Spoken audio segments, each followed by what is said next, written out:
Everybody, this is our last Matthew class, so we'll just start where we ended last week more or less and get as far as we want to tonight. Matthew chapter 12 is where we are. The end of chapter 12, one of my favorite texts in all of the Bible, and you'll probably see why when we read it together. Matthew chapter 12, starting at verse 46. While he was still speaking to the crowds, behold, his mother and brothers were standing outside seeking to speak to him. And someone said to him, behold, your mother and your brothers are standing outside seeking to speak to you. But Jesus answered the one who was telling him and said, who is my mother and who are my brothers? Stretching out his hand towards his disciples, he said, behold, my mother and my brothers.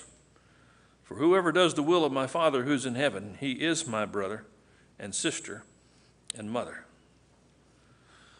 What do you think of that? Very encouraging passage. That's why I like it so much. If you've ever had any doubts about your belonging, this is a passage that will help you relieve those doubts. Jesus' own blood relatives were standing outside, and he wasn't disparaging his family, was he? He was making a point that his family is not limited to the people he's connected to by blood.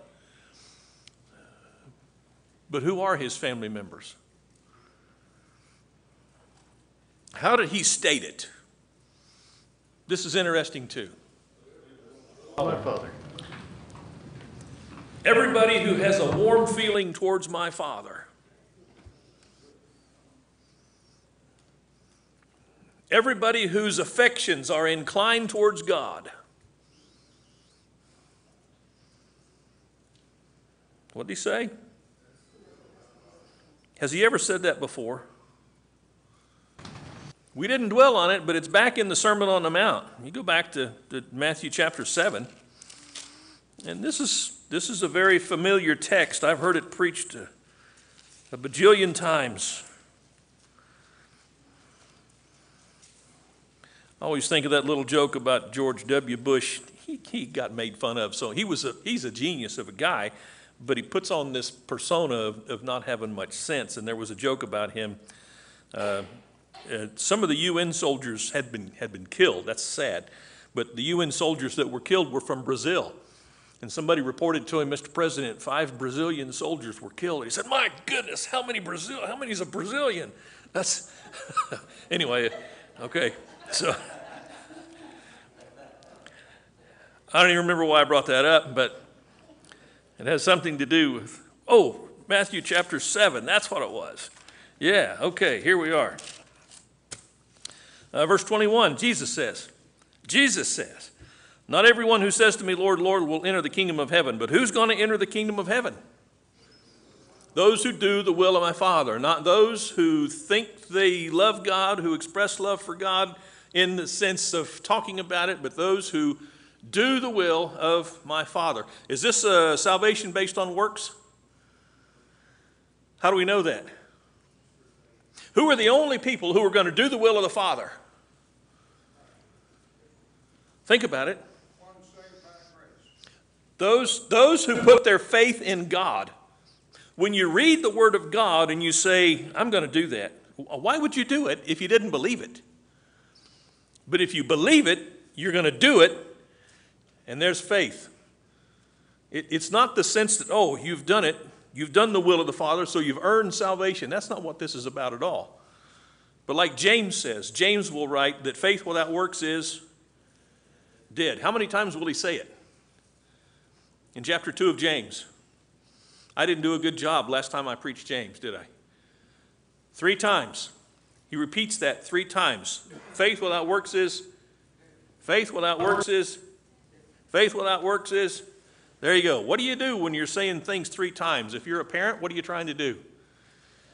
Trying to get a point across. Jesus is not saying you're saved by your works in the sense that you earn salvation, but he's saying, I'm telling you, if you want to profess faith in God, let me see your works. That's what James says. Who was James? I'm sorry? Oh, I thought somebody was asking a question. It's Siri asking a question. Siri, have a question? So it's getting serious. Yes, she's got a question. Tom's trying to shut her down. You ever try to shut down a woman? Boy, it's I'm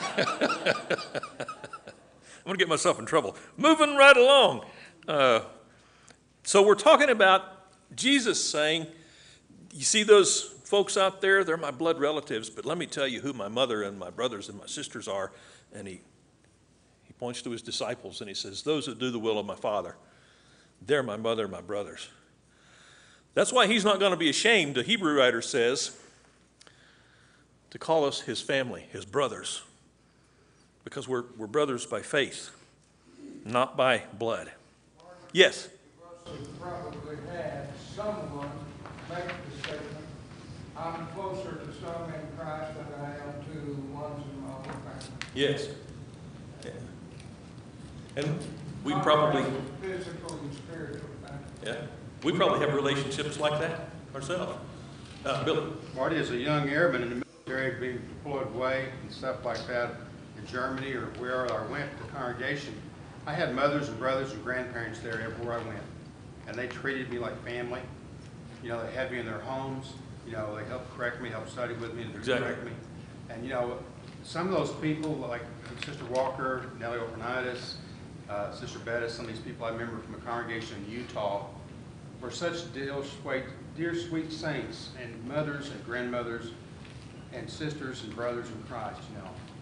I thought, you know, no matter where I go, I have a brother I can lean upon, right. A brother to call upon, or a sister. Now, how do you get a young man to do that kind of a thing? If they are experiencing that kind of fellowship and closeness and love and care and concern in the body of Christ where they are, where they grow up, then when they leave, they're going to want that same thing. Non-judgmental, non-bossy, non-nagging, but adults who care and love and seriously so. Billy?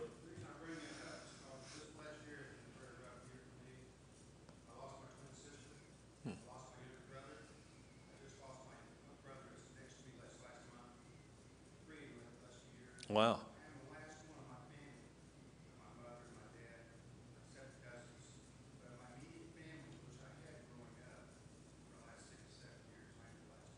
Wow. Well, we're glad you're part of us.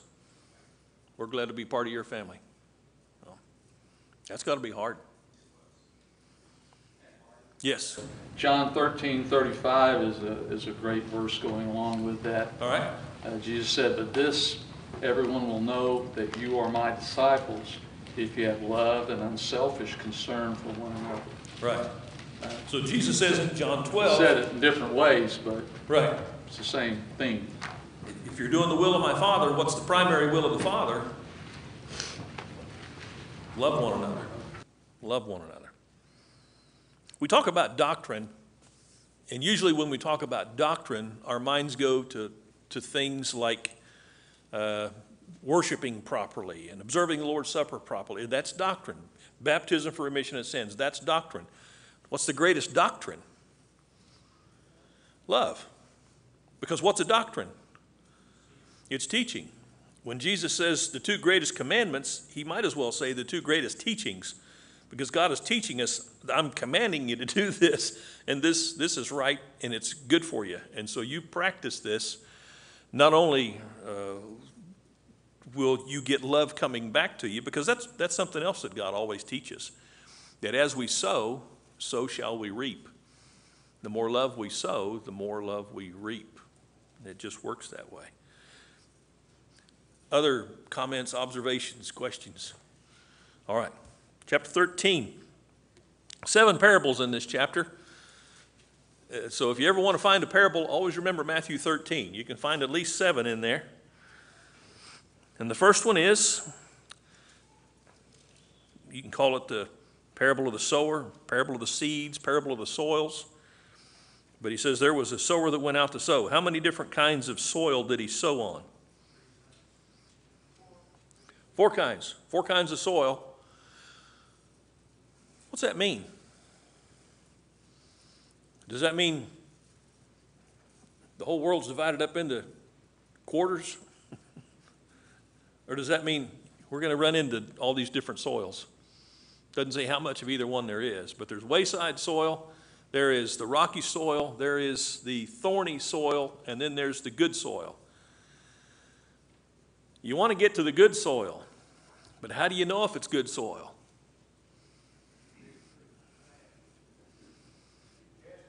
You just keep casting the seed. How are you going to know if a soil's good? It's going to produce. Now the thing is, oh Bud, you had a question, comment? You see the soil produce whatever it's going to produce. Just keep sowing the seed, like I said. If we want, it's not us that makes that produces the seed of the crop. Right. It's somebody. God does that. Exactly. But we don't need to feel like that we are anything less than what we can be for God.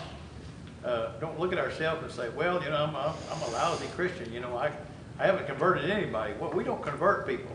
It's the Spirit that converts people. But so we sow the seed. That takes a load off your mind, doesn't it? Well, it takes a real load off your mind. Yeah. When you realize that what you're doing is, God says, this is what I want you to do. Just sow the seed. I'll give the results, but don't condemn yourself and say, well, I'm really not doing my job. Well, you are if you're sowing the seed, and you're not the one that makes the seed produce. That's right. Anybody here fish? Oh man, fishing's fun. But the thing about fishing, I'm sorry? Catching is fun. Well, hey. You get your line in the water and you see that little ripple come out from your, got a bite. And you get your rod in your hand and you're waiting, and then you feel that little. When do you set the hook? Setting the hook is when you know the fish has got it. You do this, and so that the hook goes right into his fleshy mouth, and you hook him. Good. When do you do that? When he jerks on it. What if he doesn't really jerk on it? What if he just, what's that? That's when you use dynamite. You're going to sit there and argue or fish? That's an old joke anyway. Yeah, 2 guys in a boat go out to fish, and the guy says, where's your fishing rods? I don't need a fishing rod. Pulls out dynamite, throws it in the water. Balloon! Fish comes up to the top, and he gathers them all in. So you can't do that. And he hands him a stick of dynamite that's lit, and he said, you going to argue or are you going to fish? So you get a fish, and this happens all the time to me. He just messes with it. He's not really biting it, so you don't know, is it time? Is it time? Is it time? And by the time you figure out it's time, he's already pulled the bait off the hook. It's like, we second guess ourselves in spreading the seed of the Word of God.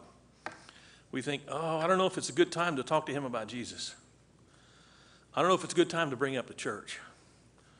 I don't know if it's a good time. I don't know if I'm ready. I don't know if they're ready. And before you know it, the opportunity's gone, you haven't done anything. How much of the growth that takes place with the seed in this parable, and I know we haven't read it, but I'm depending on your familiarity with it, or at least to browse through while we're talking about it, how much of the growth that takes place with the seed is dependent on the skill of the sower? That's it. All the sower does is get the seed in the ground. Now, in his case, as you look at the picture, you can imagine, well, that'll be pretty easy to tell which is the wayside soil, which is the stony soil, which is the thorny soil, and which is the soil that's ready to receive the seed. But in life, it's not like that. Because unless somebody tells you, I'm not interested in that stupid old gospel, which people have told me, you're a fool, Marty. Okay, I think this might be one of those people that Jesus said not to cast your pearls in front of Don't let the swine trample your treasure. So, yes. We can plant the seed, but then we can do all this other stuff to try to do it. We get in God's way. Just let him take over. Exactly. Plant the seed, let God take over from Yeah. there. Yeah. That's what he does in nature. We might as well let him do it. I think there ought to be a fifth part of this parable planted in the cracks in your driveway, and it'll produce 100-fold.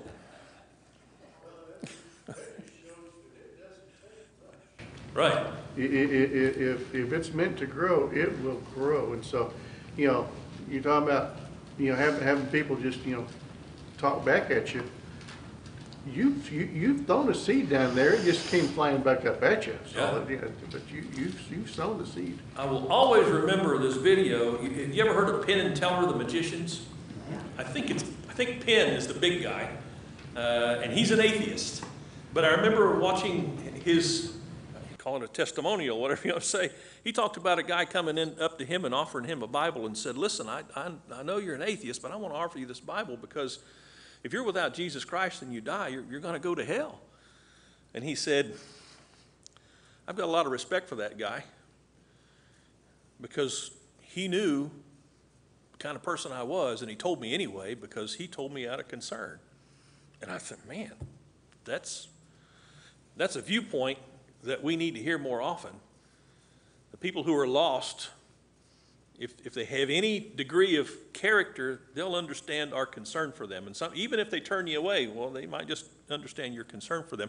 If we come at them honestly, there's so much of a tendency on our part, because we're made of flesh, to respond in kind if somebody's ugly to us. But if we come back and we try to let them know we really are concerned about them, even if they're spitting in our face. That's what Jesus did on the cross. Father, forgive them. They don't know what they do. Nathan? One of the happy experiences I had in going out to campaign was Sunset, related to a place in Texas, and the local preacher said, "Nathan, we're going out today to some members that we sure would like to have coming back, but they're just not coming any longer."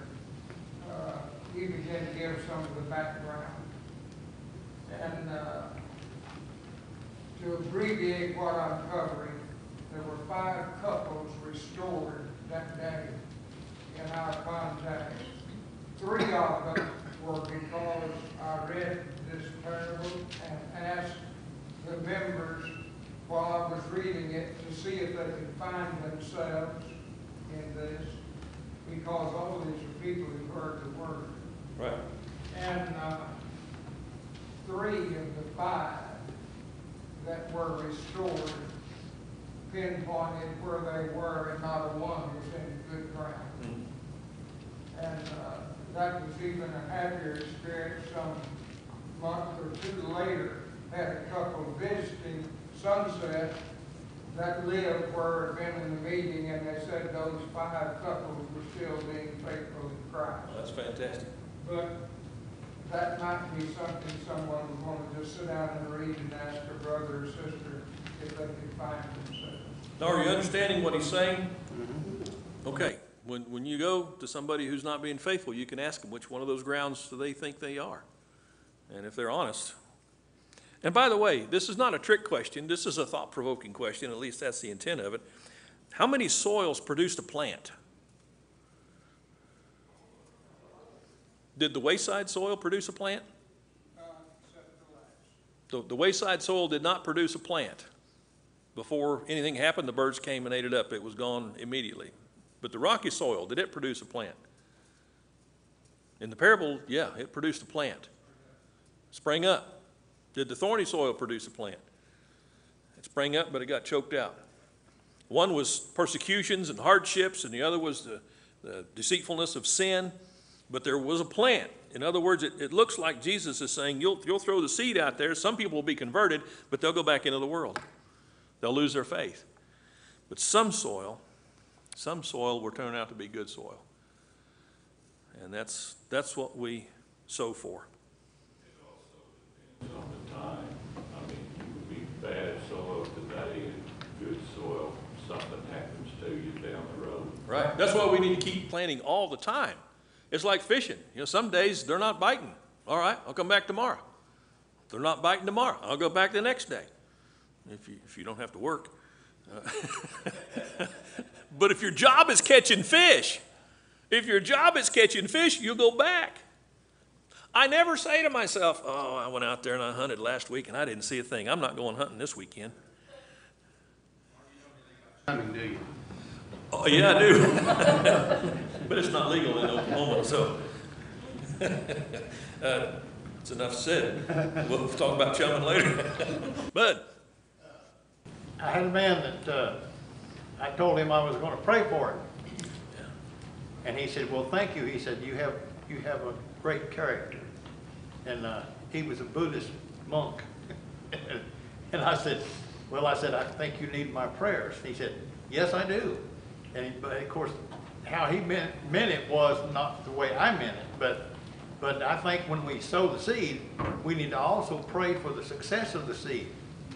Sure. You know, not just sow it and then forget it. No, sow it and then pray for it. Pray for rain. That's one of the things that Paul mentioned. He said, pray for my work and my furtherance of the gospel. So. Process there. Once you sow it, you need to pay attention to it. And we don't know how it all works. Yeah. We don't understand how it all works. How many farmers understand exactly down to the last detail the process of germination? How many of them have to understand that to put the seed in the ground to feed us? We're being fed by people who don't understand all that. I'm okay with it. How about you?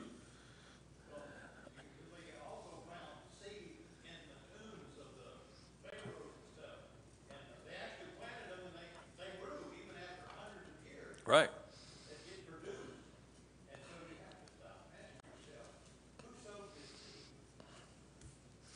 You know, it's going to produce. If it's producing today, it has to be by the power of God. And you can't help but wonder who sowed the seed to begin with. Mm-hmm. Paul was the one who wrote, I've sown, Apollos watered. What comes after that? God gave the increase. So that's what we're looking for. If we could just keep sowing, keep talking to people about the Lord. So did Keller change? I'm sorry? Did Keller change? No, not as far as I know. He's still an atheist. But who knows what's going to happen in the future? And what is the song? I don't even know if it's in our books. It's not in our books. I'm remembering it now. This song speaks to you, speaks to me. You never mentioned him to me. When in the better land, before the bar we stand, how deeply grieved our souls will be. If any lost one there should cry in deep despair, you never mentioned him to me. Whoa, that'll get your attention. Now, there's going to be a lot of people there who are going to say, you told me.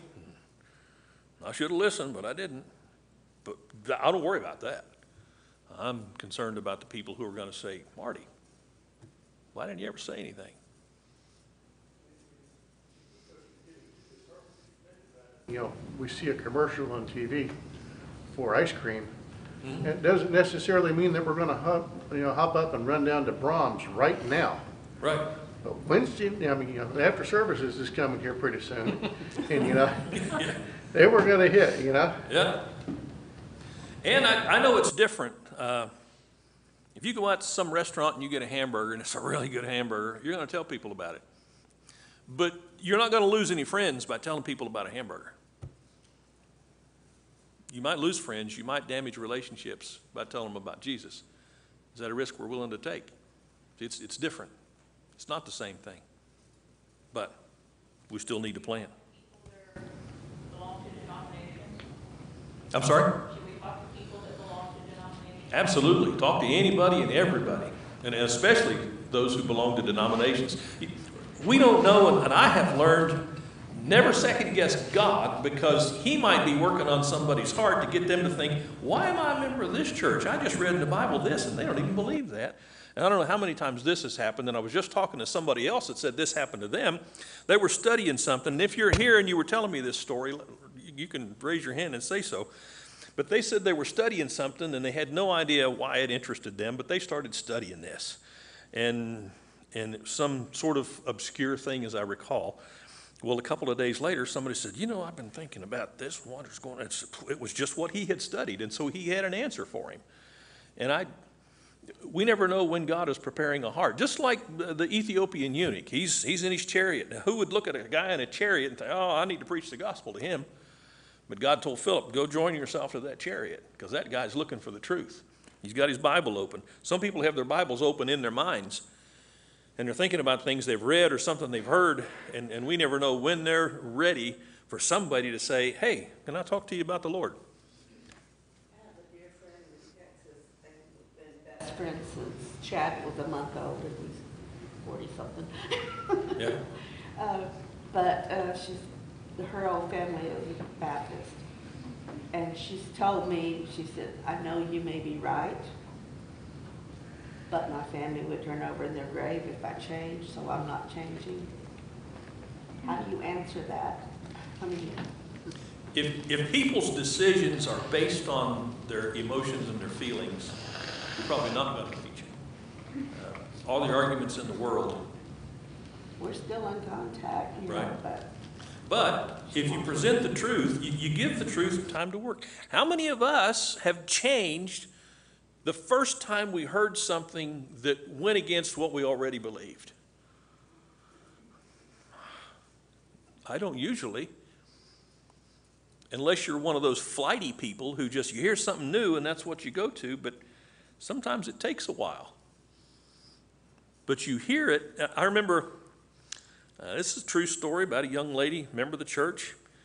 She said she was approached by someone with the gospel at one point, and she said from that day until 3 years later, all she did was think about that and deny it.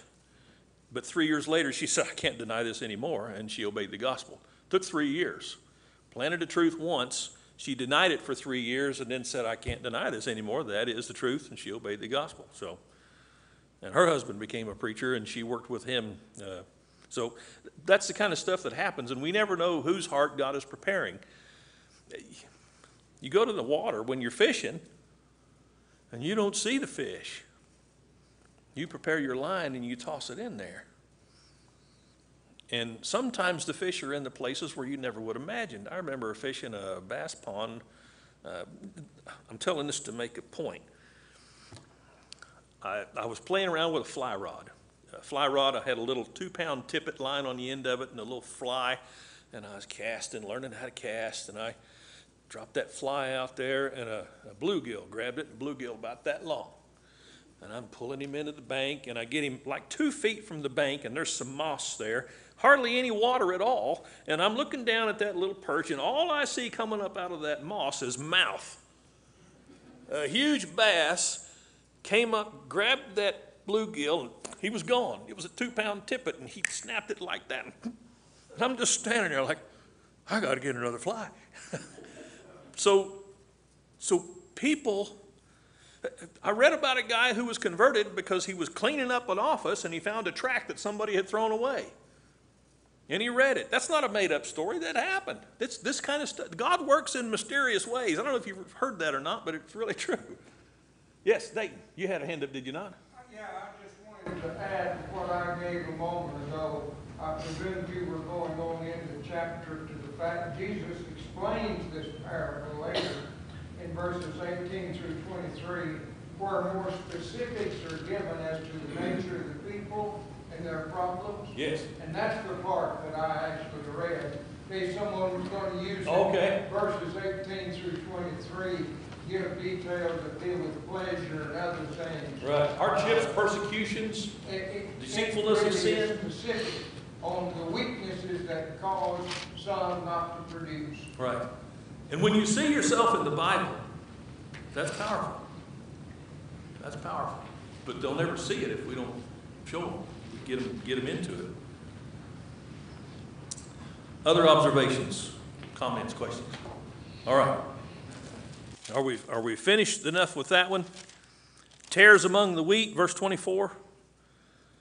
Jesus presented another parable to him, saying, the kingdom of heaven may be compared to a man who sowed good seed in his field, but while the men were sleeping, his enemy came, sowed tares among the wheat, and went away. When the wheat sprouted and bore grain, then the tares became evident also. The slaves of the landowner came and said to him, Sir, did you not sow good seed in your field? How then does it have tares? And he said to him, An enemy's done this. The slave said to him, Do you want us then to go and gather them up? What did he say? No, you gather up the tares, you're going to gather up the wheat too. So just let it grow together, he says in verse 30, until the harvest. What's going to happen in the harvest? Gather up the tares first. So the Lord knows who's a tare and who's wheat. And then gather up the wheat into the barn. But the tares are going to be burned. And then he explains it in verse 36. Don't you love it when Jesus gives an explanation? He left the crowds and went into the house, and his disciples came to him and said, Explain to us the parable of the tares of the field. He said, The one who sows the good seed is the Son of Man. The field is the world.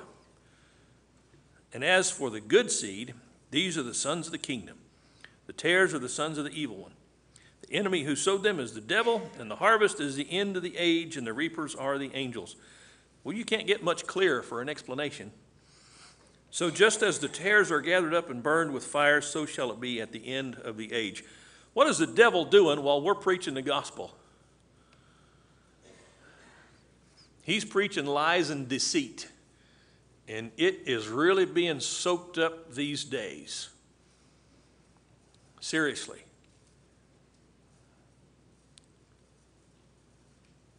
I know I don't want to live in the past. But America is a different place today than it was when I was a kid.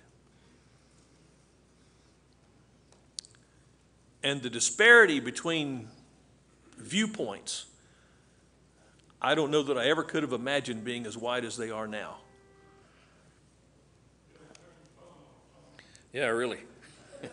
Here, you want to hold this for me? And I don't know if you're as old as I am, I bet you'll agree with me. What are we going to do? We're going to do the same thing today that we were supposed to do all along. Keep on preaching, keep on teaching, keep on standing for what's right. Keep on being the salt, keep on being the light, keep on being a city on a hill, keep on loving, keep on turning the other cheek, keep on doing everything that Jesus teaches, because there's no other hope for the world. We are the hope for the world. We need to think of ourselves like that. If we are the children of God, and are we not the children of God, then who else does the world have to depend on for their salvation but us? That really, I've talked to a lot of people because I've thought about that. I think, well, I'm standing here in the aisle of Walmart talking to this guy about ammo. I'm going to ask him where he goes to church and just see if he's interested in that. Sometimes he is, sometimes he's not. But if I don't ask him, what if that's the only time he's ever going to have rubbing shoulders with a member of the Lord's church? What if that's the only time? And I was the guy, and I dropped the ball. Don't you hate dropping the ball? I remember playing sports. I wasn't very good at it. I always felt stupid because I would stand out in the field in Little League and pray that they did not hit that ball to me, because I knew I was not going to catch it. You could give me a bushel bucket and put me right underneath it, and I never could catch it because you.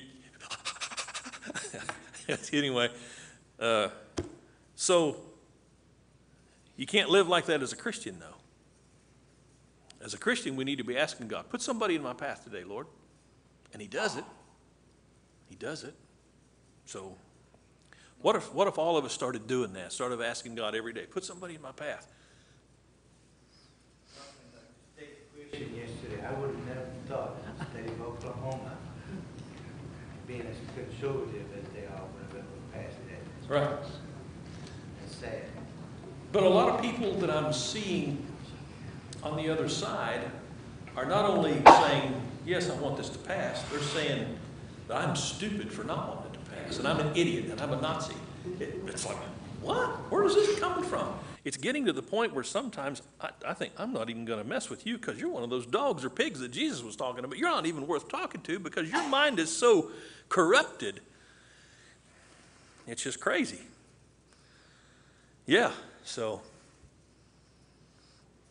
And I don't think there's anybody in here who doesn't want people who are in pain to benefit from a medicine that will help them. But I don't think this was the way to do it. There's a better way. Percentage of people in the state of Oklahoma, if you could get the statistics to find out how many people need medical marijuana for their ailments, it doesn't compare to the 99.9% it doesn't need it, that they force this on us. You know, on the grounds of the fact it's going to raise revenue for the state. We can raise revenue other ways instead of supporting drug deals. Well, here's what it comes down to. We can argue the law and the details of the law, but God said a long time ago, righteousness exalts a nation, but sin is a reproach to any people. And if people are going to sin, they're going to sin in spite of the law. I don't know how many people I talk to, and they say, you have no idea how many people are already using marijuana.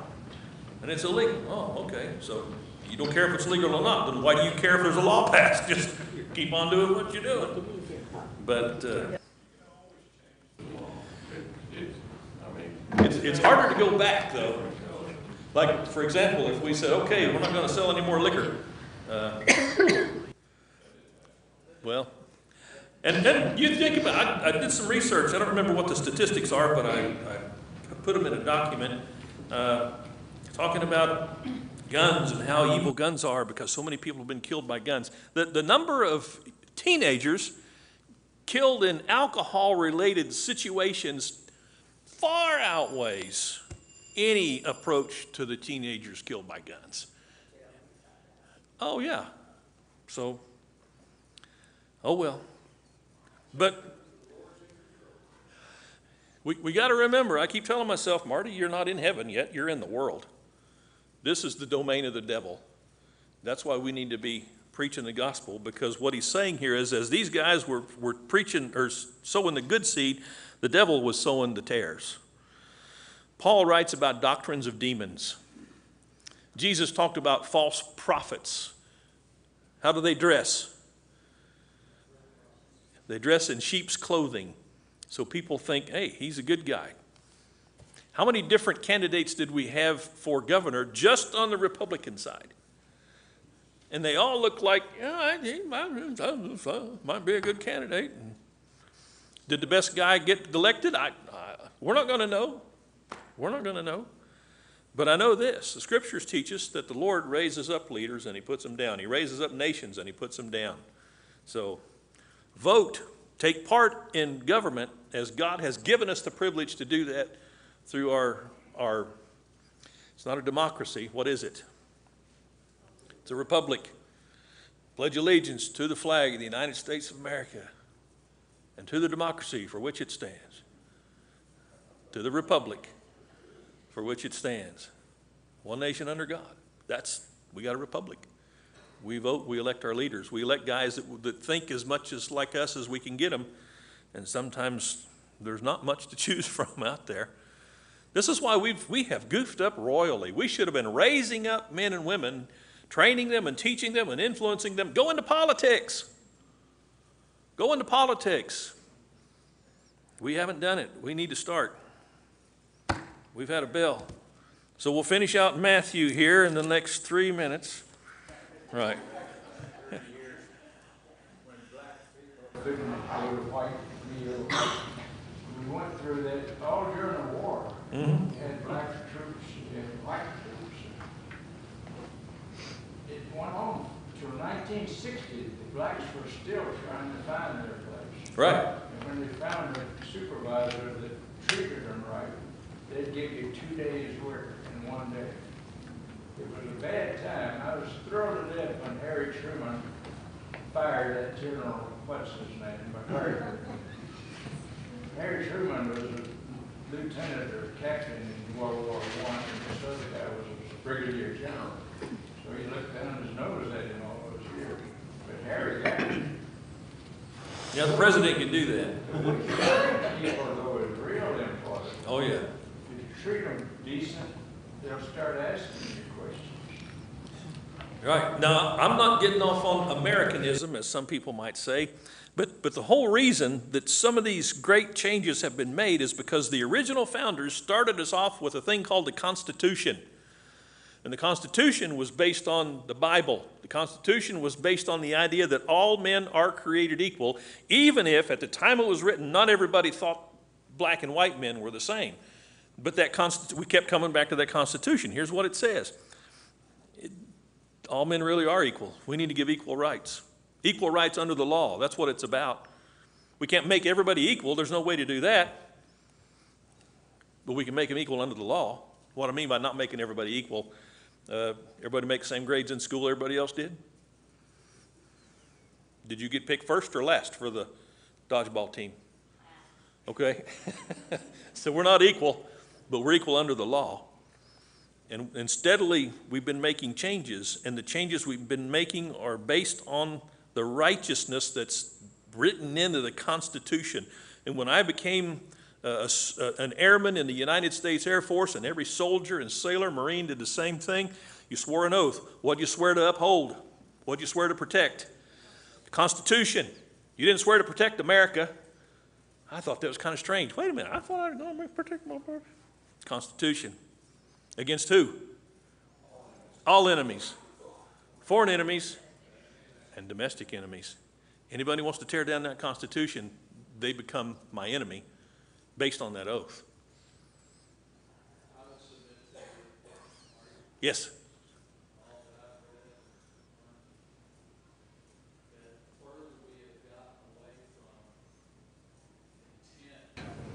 Of the Constitution as written, the more problems we have developed. Right. And I'm not saying that none of the things should happen that have happened. I'm not saying that all the progress with rights and whatnot, but the big issue right now is going to be, the next big issue anyway, is the Supreme Court and the appointee, who's going to be appointed, and are they going to be a strict constructionist? That is, in other words, are they going to try to interpret it as it was originally written and intended, or are they going to use the old phrase that some of us learned in school, that when something like this, it's a living, breathing document. Most of us were taught that in school, probably. Well, I submit to you that the Constitution is only a living, breathing document in the sense that it can be changed through an amendment process, not just because somebody wants to do something different. And a lot of the changes that have been made by big government today goes right back to not using the amendment process and just going ahead and doing things that they may or may not have the actual constitutional authority to do. And I think that's going to be the big issue for Christians and just anybody that appreciates the Constitution in coming years. Is going to be, hey, do we have a Constitution or not? You know, should judges rule on how they feel about issues? Should federal judges rule on how they feel about things, or what the Constitution teaches on different things? Right. And if you'll study and read on it, you'll see that we are really mixed up as a population. And the we've got two Constitution, big camps, and that's where the issue lies. because the Constitution was based on the truth of Scripture, the Constitution comes down heavy on the rights of the individual. It does not come down on the rights of government. As a matter of fact, time after time after time, as you read the Constitution, it's going to say the government shall not, the government shall not, the government shall not. And it's always something about taking freedoms away from individuals. And I do apologize if I offended anybody by saying that. Well, we got some Band-Aids. Anyway, thank you so much for being in here tonight.